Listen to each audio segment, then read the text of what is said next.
बिस्मिल्लाहिर्रहमानिर्रहीम अस्सलाम वालेकुम नाज़रीन मज़ीद अपडेट्स के साथ आपकी खिदमत में एक बार फिर हाज़िर है। नाज़रीन, आपको एक वाक़या सुनाता हूँ। एक जुआरी था, जुआ बैठ कर खेल रहा था। उसे किसी ने खबर दी कि जनाब तुम्हारी वालदा फौत हो चुकी है, फ़ौरन उठो। जुआरी ने कहा कि आप पहुँचें, सबसे पहले कफन का इंतज़ाम करें, मैं अभी आया। वो लोग खबर देने वाले पहुँच गए, उन्होंने कफन का इंतज़ाम किया, साथ फिर दोबारा उसे बुलावा कहा कि आओ और वालदा के जनाजे पर शरीक हो। उसने कहा जनाब आप गुस्ल दे दें, उसके बाद मैं पहुंचता हूं। थोड़ी देर बाद फिर पैगाम पहुंचाया गया तो जुआरी ने कहा मैं अभी आता हूं। कुछ लम्हे गुजरे, फिर कैफियत यही बनी। उसे कहा गया कि अब आ जाओ, अब जनाजे का भी वक्त हो गया है और कब्र भी खोदी जा चुकी है। उसने कहा जनाब आप शुरू करवाएं मौलाना साहब से नमाज़े जनाजा, मैं अभी आ रहा हूं। ये काम भी हो चुका और आखिर में सूरत हाल ये बन गई, उसे खबर दी गई कि अब उसे दफनाया भी जा चुका है। तो जुआरी ने दोनों हाथ उठाए और कहा कि दुआए मगफरत पढ़ लें और इस वक्त मैं एक दूसरी बाजी लगा के फिर उठता हूं। तो नाजरीन, इस वक्त मुल्क पाकिस्तान के साथ इस वक्त यही हो रहा है। पीडीएम हो, इस्टेब्लिशमेंट हो, करप्ट माफियाज हों, करप्ट जर्नल्स हों, ये पूरे का पूरा सिस्टम हो जो इस वक्त करप्ट बना हुआ है, ये इस वक्त जुआरी बन चुका है। ये मुल्क पाकिस्तान और इस माँ के वो जुआरी बेटे हैं जो इस मुल्क को डबो ही नहीं रहे, तबाह बर्बाद भी कर रहे हैं। नाज़रीन, सूरत हाल ये है, हम आज तक ये नहीं समझ सके कि हमारा असल दुश्मन कौन है। हमारा असल दुश्मन क्या हिंदुस्तान है? क्या वही हिंदुस्तान जो 2 दिन पहले मोदी से जब सवाल किया गया पाकिस्तान के बारे में आपकी क्या राय है, उसने एक बहुत आसान अल्फाज में जवाब दिया कि नथिंग, नथिंग, हम इंपॉर्टेंस ही नहीं देते। हिंदुस्तान इस वक्त सिर्फ और सिर्फ अपनी तरक्की की राह पर गामजन है। यानी ये कैफियत है, हमें अब दुश्मन भी वो कंसिडर नहीं करते। और उसके साथ साथ नाज़रीन, सूरत हाल ये है कि फिर हमें देखना होगा कि हमारा दुश्मन कौन है। हमारा दुश्मन इस वक्त सूरत हाल ये है कि हमारे अपने ही लोग हैं। नाजरीन, हमारे अपने ही लोग जिनको आप नामालूम अफराद के नाम से जानते हैं, ये उसी जवारी की तरह है जिसका मैंने ऊपर तस्करा किया है। यही वो जवारी लोग हैं जो इस माँ को लपेट रहे हैं, तबाह बर्बाद कर रहे हैं। नाज़रीन, गिलगित बल्तिस्तान में जो सूरत हाल बन चुकी है, कंपनी बामुकाबला इमरान खान सूरत हाल बनी हुई है। अगर आप इसकी सारी हकीकत को खंगालें और देखें तो ये क्या वजह थी कि क्यों यहाँ पर गिलगित बल्तिस्तान में ये सूरत हाल पेश आई, तो आपको बहुत अच्छे तरीके से इल्म होगा। ये वाहिद खित्ता है जो अपनी मर्जी आपके तहत पाकिस्तान के साथ शामिल हुआ था और इसके अंदर एक खालसा हुकूमत में, खालिस्तान दौर में, रंजीत सिंह दौर में एक कानून था, उस कानून के ऊपर कंपनी अमल करने की कोशिश कर रही है। यानी जहां दिल करे वहां जमीन पे कब्जा कर लो। हो ये रहा है, लोगों को वहां पहाड़ी इलाका है, वहां लोगों को सब्सिडी पहले दी जाती थी, गंदम की जो दी जाती थी तकरीबन 10 लाख टन के करीब थी, अब वो भी खत्म कर दी गई है। बिजली भी वहीं से पैदा होती है और सबसे महंगी बिजली भी उन्हीं को दी जाती है, आप अंदाजा लगाइए।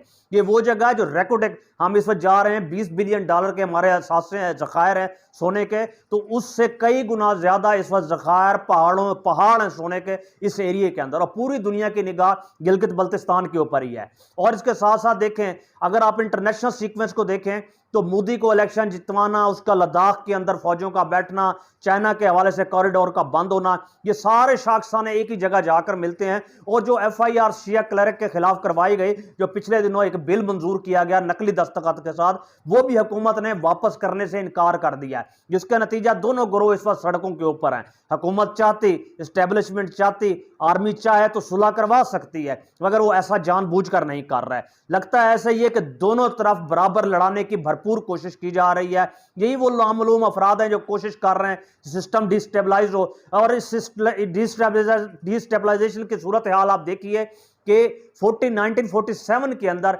इस खित्ते में जो आबादकार जगह थी वो 89% थे, जो कि अब गिर कर 29% हो चुकी है। नाजरीन, इन्हीं वजूहात की वजह से बहुत से लोग वहां से हिजरत करने पर मजबूर हो गए और अब लोग बार बार ये कह रहे हैं कि इससे बेहतर था कि हमें हिंदुस्तान को बुला लेते। वैसे तो इंडिया को आपके एरिया में आने की कोई जरूरत नहीं, मगर बार बार अगर बांग्लादेश की तरह उनको बुलाया गया तो इसके नताज कहीं ना कहीं कोई और शक्ल में निकलेंगे। हमें सोचना होगा, हमें देखना होगा। सूरत हाल यह है कि सकरदू रोड को बंद कर दिया गया है। वजह समझने में नहीं आ रही सकरदू रोड क्यों बंद किया हुआ है। मोबाइल की सर्विस मुअत्तल कर दी गई है, बिजली लोड शेडिंग इंतहा पे कर दी गई है। और PTI के दौर में जिस एरिया में सबसे ज्यादा वहां पे टूरिज्म था, इस वक्त वो सिफर हो चुका है मजमूई तौर पर। क्यों ये सब कुछ किया गया है? नाज़रीन थोड़ा सा आप पीछे जाइए तो पीटीआई की जो हुकूमत गिराई गई थी, बेसिकली उसको डीरेल करने की पूरी कोशिश है। बहरहाल अफसोस का मकाम है, शर्म का मकाम है, 6, 7, 8 लोग हैं इस मुल्क के अंदर जो 24 करोड़ लोगों को इस वक्त लूट रहे हैं, लपेट रहे हैं और उंगलियों पे नचा रहे हैं। जुल्म की इंतहा हो चुकी है। इसके साथ साथ आपको यह भी बताएं कि इस काकड़ प्रोजेक्ट जो हमने इंटरम सेटअप में लेकर आए थे, ये टेक्नो क्रेडिट्स का मुकम्मल फ्लॉप हो चुका है।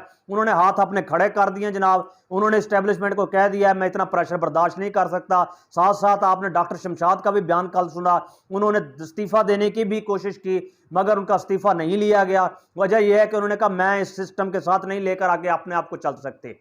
यानी आप अंदाजा लगाएं, आपका फेंका गया ये भी तीर नाकाम साबित हुआ है। इसके साथ साथ आपको एक और बात बताएं कि सूरत हाल इस कदर दिगरगू हो चुकी है कि आईएसओ हमें वार्निंग दे चुका है, अगर पाकिस्तान में स्टेबिलिटी ना आई और तो पूरी दुनिया के अंदर जो पाकिस्तान की एक्सपोर्ट्स होती हैं मुख्तलिफ चीज़ों की वो बंद हो सकती हैं, आपका कारोबार ठप हो जाएगा, मईशत वैसे ही जाम हो चुकी है, उसके बाद तबाही और बर्बादी की मजीद गुंजाइश नहीं रहेगी। इससे बेहतर कि ये सब कुछ हो, आंखें खोलें, जागें और आगे बढ़ें। और इसके साथ साथ आपको एक बात और ही बताते जाएं को आज सूरत हाल ये है कि अजीबो गरीब सूरत हाल देखने में आई। जरदारी साहब के 10 अरब डॉलर्स का जनाब कवर करने की कोशिश है। आपने जनाब उनकी कैफियत तो देखी जो शाजिया मरी की थी इसके अंदर, यानी ये वही खतून है जो सानिया निश्तर की जगह लगाएंगे। दोनों की कॉम्पिटेंसी आप चेक कर सकते हैं, इस वक्त स्क्रीन पर आपके सामने है कैसी खतून है, किस हाल में रखी गई हैं और किस हाल में लाई गई हैं। अल्लाह का खौफ करो यार, किसी से डरो। इसके साथ साथ इस वक्त कचलाक कोयटा के अंदर मलिक नईम बाजाई एमपीए हैं, उनके घर से जनाब साहब 3 अरब रुपए बरामद हुए हैं, अभी 3 अरब रुपए। और इसी हमरा एक जमीर अब्बासी साहब है, Karachi secretary local board Sindh DHA Karachi के अंदर, उनके घर से 10 crore US dollar 10 crore US dollar 20 crore Pakistani currency और 500 तोला सोना के साथ नाइजीरियन कोकेन भी बरामद हुई है। आप अंदाजा लगाएं कि क्या क्या मिल रहा है, तो इस मुल्क को जरूरत क्या है? फिर तो वो सही इंग्लिश लोग कहते हैं आप अपने अल्ले तल्ले खत्म करें, सब कुछ आपके पास है। इसके साथ साथ आपको एक और भी चीज बताते चलें कि इस्लामिया यूनिवर्सिटी का जो स्कैंडल आया था, वो मेजर साहब जो थे उस वक्त उनको क्लीन चिट दे दी गई है। बता दिया गया ना तो उनके मोबाइल में कोई वीडियो है, ना ऑडियो है, ना पिक्चर्स हैं, ना व्हाट्सएप है, ना कोई ऐसे नंबर्स हैं, ना कोई ऐसे कॉन्टैक्ट्स हैं, ना ही कोई ऐसा वाकया हुआ है। और आज के बाद पुलिस भी इस्लामिया यूनिवर्सिटी के अंदर दाखिल नहीं होगी। यानी कंपनी अपने ही एक शहजादे को बचा कर ले गई, इज्जत का सवाल था। इससे बड़ा जुल्म और ज्यादती क्या होगी? इसके साथ साथ सूरत हाल ये है कि एक बात और सामने आई है कि अटक जेल के अंदर इमरान खान साहब के ऊपर जो कैमरे लगाए गए थे उसका बुनियादी मकसद एक ही था कि अगर इमरान खान साहब का जो अफवाह फैलाई गई थी कि वो नशा करते हैं, ऐसी कोई वीडियो सामने आया, वो वीडियोस दुनिया को दिखाई जाएं और देखी जाएं तो पता लगे कि इमरान खान साहब कैसा है। लेकिन ये सब लोग अपनी मौत आप मर गए। आज सूरत हाल ये है जो गुज़श्ता दिनों इस वक्त मजहबी कार्ड खेला गया था, राणा सनाउल्लाह जैसा आदमी भी कहने पर मजबूर हो गया कि जनाब इंटरनेशनल कोर्ट ऑफ जस्टिस में जाने से इमरान खान नहीं पूरे पाकिस्तान की जग हसाई होगी, लिहाजा रुक जाइए। तो खुदा के बंदो आप खुद रुको ना, आप खुद सोचें आपकी जगह सही होती है, आप मुल्क में क्यों इंसानी हकूक को तरवीज नहीं देते हैं? इंसानी हकूक का आलम यह है कि एक बच्चा मियाँ चन्नू के अंदर सिर्फ 2 किलो आटा उठाता है और उसको आप पाबंदे सलासल कर देते हैं, मारते हैं, पीटते हैं। जुल्म की इंतहा हुई हुई है हर तरफ। और इसके साथ साथ जनाब साहब आपको बताएं, इसहाक डार साहब ने एक बयान दागा है, बड़ा बाकमाल दागा है जनाब साहब। उनका कहना यह है कि मैंने तो बेहतर करने की कोशिश की है लेकिन कुछ अवामिल ने मुझे कुछ करने नहीं दिया। अब बोले कुछ अवामिल ने करने नहीं दिया मुझे, और बोले भी तो कहां बोले। मुझे तो लगता है ये जंग-आलूद तोप इसीलिए मुतारफ करवाई जाती थी अरबों को, ये हमारे वजीर खजाना है। आप सोचें ये कैसे कैसे लोग हमारे ऊपर हुक्मरान रह चुके हैं। शर्म का मकाम है, डूब मरने का मकाम है। बहरहाल मैं तो ये सोचता हूं कि हर वक्त जो इस वक्त कंपनी है, ये करप्ट माफिया है, ये लोग हैं, ये सिर्फ यहां पर नहीं है। आज एक कब्रिस्तान में मैंने देखी एक तस्वीर, आपकी पिक्चर के सामने इस वक्त स्क्रीन के सामने आ रही है, आप जरा गौर से देखें तो इसके तवीज के ऊपर भी लिख दिया गया कि जनाब मेरा ताल्लुक कंपनी के किन किन लोगों से है। मुझे लगता है ऐसे ही है कि फरिश्तों को भी जनाब सब आगे हुक्म देने की कोशिश की जा रही है कि ज़रा थम जाओ, ज़रा रुक जाओ, हिसाब किसी हिसाब में ही करना, हम किसी को हिसाब दिया नहीं करते, ना हम हिसाब लिया करते हैं। सूरत हाल नाज़रीन इस वक्त वैसे ही संगीन तरीन हो चुकी है। इसके साथ साथ मईशत की तबाही और बर्बादी के साथ आप देखें, जब हम हर मामले में इंडिया से मवाजना करते हैं तो मनमोहन सिंह को आप देखें, मैं पढ़कर हैरान हो गया और आप भी पढ़िएगा कि जनाब साहब उन्होंने जिस वक्त अपना उनका गवर्नमेंट थी, उन्होंने पूरे मुल्क के अंदर इंडस्ट्री लगाई, तालीमी इदारे खोले, मुल्क को फलाह की तरफ ले आए, फिल्म इंडस्ट्री को प्रवान चढ़ाया। और आज उनकी हालत यह है कि गुरुद्वारों में लोगों के जूते भी सीधे करते हैं, गुरुद्वारों में जाते हैं, मंदिरों में जाते हैं, वहां सफाई करते हैं, धुलाई करते हैं, खिदमत खाल्क करते हैं। ये होते हैं लीडर जो कुछ अपनी कौम के लिए कर रहे होते हैं। आप यहां आलम देखिए हमारे साथ क्या हो रहा है। नवाज शरीफ साहब साजन जिंदाल की रिहाइश गाह में लंदन के अंदर इसराइली सफीरों से मुलाकात कर रहे हैं, मदद तलब कर रहे हैं कि मुझे किसी तरह आगे लाया जाए। नाज़रीन सूरत हाल तो वैसे भी दिगरगू है, ये हालत बिल्कुल ऐसे ही हो चुकी है कि अब हर कोई कोशिश कर रहा है कि इमरान खान साहब से मदद ली जाए, किसी भी तरीके से इस सिस्टम से हमें निकाला जाए। भाई निकलने की एक ही सूरत है, वही जो खान साहब ने बात की थी,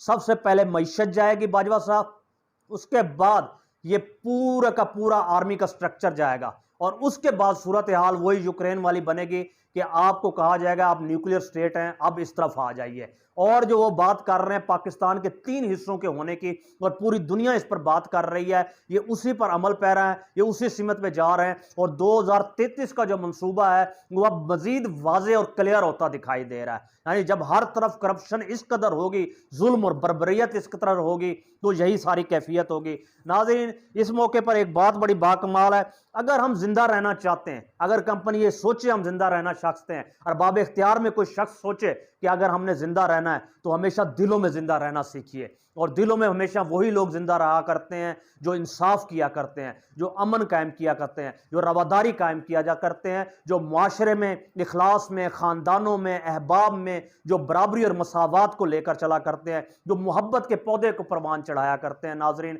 और जो मखलूक खुदा के अंदर आसानियाँ दिया करते हैं, आसानियाँ तकसीम किया करते हैं, आसानियाँ बांटा करते हैं। अपने गिरबान में झांकिए, गौर से देखिए कि आप में से हर शख्स इनफरादी या इज्तिमाई सतह पर कहाँ इंसानियाँ बांट रहा है। अल्लाह ताला मुझे और आपको खैर की तौफीक दे। अस्सलाम वालेकुम।